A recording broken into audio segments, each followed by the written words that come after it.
Tiba Ramadan tiba, marhaban ya Ramadan ya.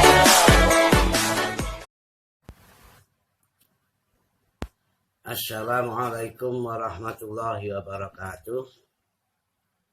Bismillahirrahmanirrahim. Alhamdulillahirabbil alamin. Wassalatu wassalamu ala asrafil anbiya'i wal mursalin Sayyidina Muhammadin wa ala alihi wa ashabihi ajma'in. Subhana la ilma lana illa ma'alamtana innaka antal alimul hakim. Sadaqallahul alim. Bapak Ibu yang dirahmati oleh Allah Subhanahu wa ta'ala, alhamdulillahirabbil alamin. Kita bersyukur atas limpahan rahmat dan karunia Allah.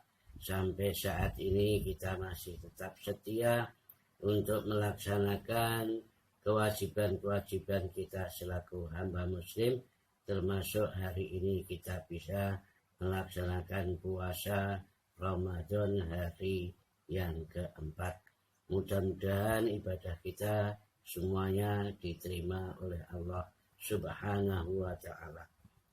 Selawat dan salam mudah-mudahan diucapkan pada Rasulullah Nabi kita Muhammad Sallallahu Alaihi Wasallam, pada keluarga dan sahabatnya, insya Allah sampai kita semua selaku umat yang senantiasa mengikuti akan sunnah-sunnahnya.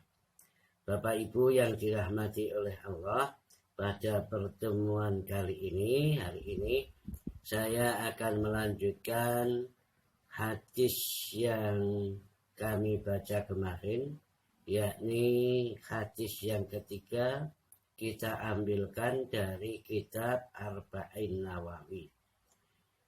Bahwa kemarin telah saya sampaikan bahwa hadis yang ketiga ini menerangkan tentang rukun Islam, di mana rukun Islam itu ada 5. Yang pertama syahadah, yang kedua salat, yang ketiga zakat, yang keempat puasa di bulan Ramadan, dan yang kelima haji.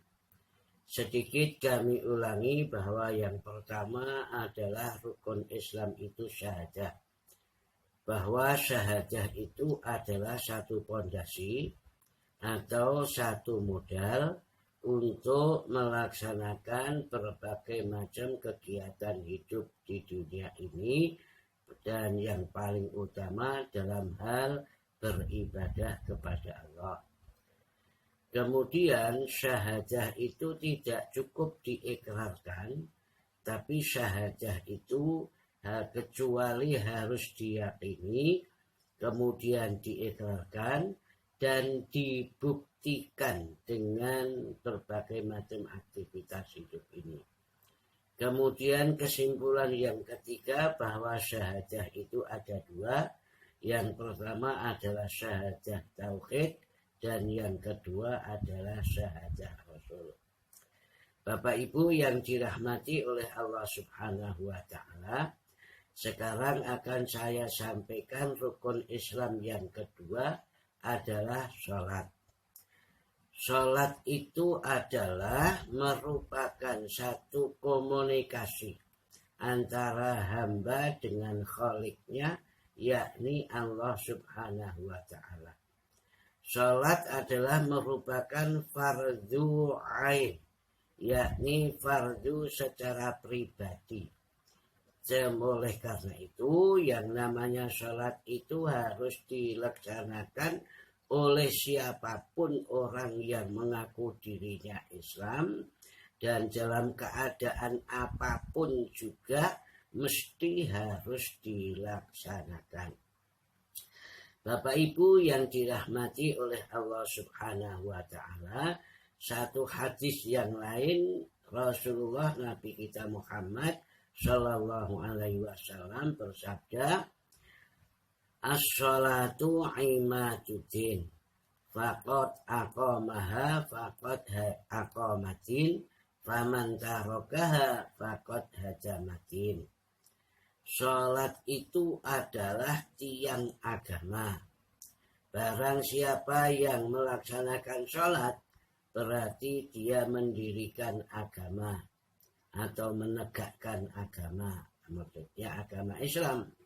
Dan barang siapa yang meninggalkan sholat, berarti dia telah merusak atau merobohkan agama. Bapak Ibu yang dirahmati oleh Allah Subhanahu wa Ta'ala, terkait dengan perintah sholat ini, baik di Quran maupun di hadis, berapa banyak Quran yang memerintahkan kita untuk sholat, melaksanakan sholat itu. Berapa banyak hadis yang memerintahkan kita untuk sholat. Bahkan sampai kita tidak bisa menghitung. Semuanya dengan istilah atau dengan kata-kata koma. Mungkin dengan kata-kata yaqumu diambil dari lafal koma. Aqimis sholah diambil dari kata koma. Semuanya dengan memakai kata-kata koma. Artinya bahwa sholat itu memang harus ditegakkan. Tidak hanya sekedar dilaksanakan, tapi harus ditegakkan.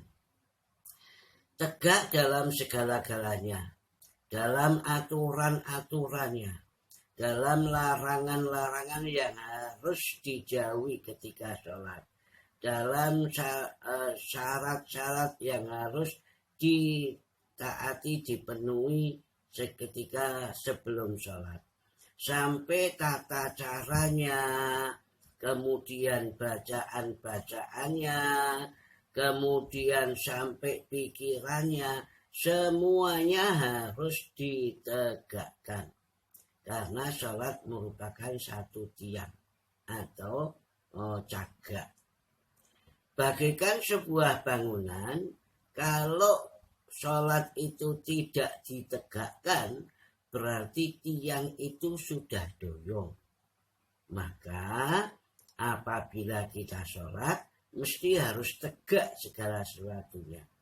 Waktunya pun harus ditegakkan. Itu. Tata caranya juga harus ditegakkan. Bagaimana kita takbiratul ihram, bagaimana kita membaca suratul Fatihah, bagaimana kita ruku, kita i'tidal bangun dari ruku, dan seterusnya. Sudah ada aturan-aturan yang dibakukan oleh Rasulullah Nabi kita Muhammad Sallallahu Alaihi Wasallam. Maka dalam sebuah hadis disebutkan kita ini diperintahkan untuk sholat. Shollu kama ra'aitumuni usolli. Sholatlah kalian sebagaimana kalian melihat saya sholat. Itu adalah sabda Rasul yang disampaikan kepada para sahabatnya. Bagaimana kita sholat? Kita mesti harus mengikuti tuntunan yang telah dibakukan oleh Rasulullah. Bagaimana kita takbiratul ihram? Bagaimana kita sujud? Bagaimana kita tasyahud? Bagaimana kita salam? Dan lain sebagainya. Kita lihat tuntunan-tuntunan yang telah disyariatkan oleh Rasulullah Nabi kita Muhammad Sallallahu Alaihi Wasallam. Yang jelas bahwa sholat itu kalau Rasulullah melaksanakan, pertama, Rasulullah itu kalau sholat tidak pernah terlambat waktunya, mesti tepat waktu, bahkan di awal waktu, sampai beliau bersabda as-sholatu ala waktiha. Kemudian yang kedua, bahwa Rasulullah Nabi kita Muhammad Sallallahu Alaihi Wasallam itu kalau sholat wajib itu pasti di masjid. Tidak pernah sholat wajib selain di masjid. Nah, kalau sholat sunnah itu mungkin di rumah. Nih, Rasulullah. Jadi sebaiknya kalau kita mau niru itu, kalau sholat kita mau tegak, sholat kita mau sempurna, ya kalau kita sholat wajib laksanakan di masjid dan awal waktu atau tepat waktu. Nah, yang ketiga, Rasulullah kalau sholat melaksanakan sholat maktubah, sholat yang wajib, itu selalu berjamaah. Saya kira tidak ada hadis yang mengatakan bahwa Nabi sholat isya sendirian, Nabi sholat subuh sendirian, mesti jamaah. Oleh karena itu, Nabi sampai bersabda, sholatul jamaati afdalu min sholatil fardin bisab'i wa isrina darajatan. Bahwa sholat berjamaah itu lebih utama 27 derajat dibanding dengan sholat sendiri. Oleh karena itu para bapak dan ibu, mari kita tegakkan sholat ini betul-betul dari seluruh anggota badan kita. Kita pakai untuk sholat, dari pikiran kita, kemudian lesan kita, kemudian sampai telinga kita, sampai dengan mata kita, bahkan seluruh anggota badan kita melaksanakan sholat dengan ditegakkan yang setegak-tegaknya. Insya Allah kalau kita bisa sholat dengan tegak seperti itu, dari takbiratul ihram, dari waktunya, dari tata caranya, sampai bacaan-bacaannya, bahkan sampai pikiran kita konsen betul dalam melaksanakan sholat itu.